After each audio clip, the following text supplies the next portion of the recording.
2,5 жаштагы эгиз кыздарын сабаган энелик укуктан ажыратылышы мүмкүн. Ал учурда убактылуу кармоочу жайда баш коргоо чарасы каралып 2 айга камакта калтырылды. Араван районунун 21 жаштагы тургуну балдарын заара ушатып койгондугу үчүн сабаган. Учурда наристелердин алган жарааттары жана психикалык жактан жабыр тарткандыгын аныктоо максатында экспертизалар дайындалган. Балдар боюнча Араван райондук мамлекеттик администрациясы баш болгон бардык тийиштүү социалдык мекемелер иш алып барышып атат.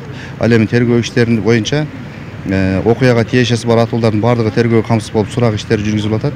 Тергөөнүн жүрүшүндө алардын аракетине дагы юридикалык баа берилет. Бул учурда Араван райондук социалдык коргоо кызматкерлери атайын комиссия түзүп жатат. Анда кармалган жарандын энелик укуктан ажыратуу боюнча кеп козголот. Райондук бөлүмдөн аталган үй бүлө муктаждардын катарында эмес, мурда зомбулук талаш тартыш болгон эместигин билдирди. Ал эми эгиз кыздар учурда ооруканада каралууда. Үй бүлө расмий ажырашпастан туруп 2 ажырым жолго түшкөн жабырлануучу делген кыздар апасы менен бирге өгөй атасынын кароосунда жашап келишкен. Hiç kanday mınday kamportga muhtaç emez. Ayarlı, az kalsı bolğan, üylerden emez. Onda işler boyunca komisiyada karabat, seçim çıkarıp bereriz. O çeyindagi aile hükümetinin sosyal işleri, rayonluk sosyallık önüktürü, emgek kamsızda migrasiya başkarmanın sos hizmetkerleri tığız, kadırıp, bardıq düşünüşlerin жүргүзгөн.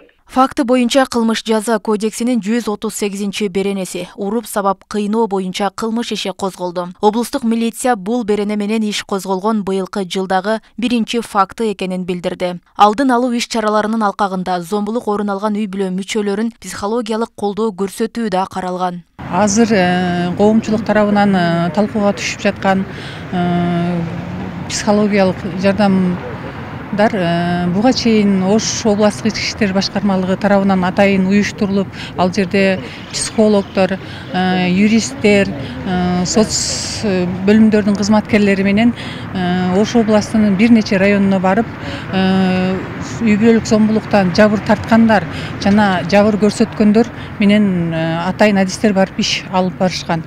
Окуя коомчулукта кызуу талкууга жем таштады. Мында энелердин психологиялык чарчаңкы абалы, аталардын жоопкерчилиги тууралуу кеп козголууда. Анын жоопкерчилиги каякта? Ал ошол үй бүлөнү түзөрдө, ошол баланы жасардан мурда эмне үчүн ойлонгон жок ошол нерсени?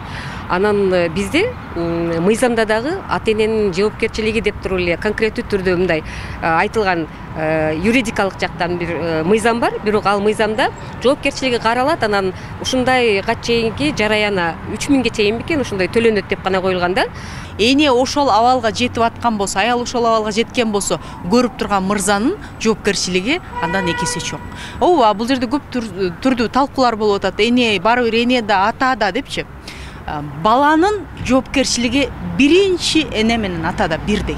Андан калган коомчулукта. Кыргызстанда балдарга карата зордук, зомбулук токтобой жатканын буга чейин мамлекеттик катчы Сүйүнбек Касманбетов билдирген. Ал келтирген маалыматка караганда 2021 жылы өлкө аймагында 254 жаш кызды мажбурлап никеге тургузуу фактысы катталса, ал иштердин 84% кылмыш курамы жок деген негизде жабылып калган. Андан тышкары 118 бала сексуалдык мүнөздөгү зордукка кабылган, ур токмокко алынган 264 бала коргоо ордери берилген. Роза Акматжан кызы, Дилбек Абдакимов, Ош ТВ.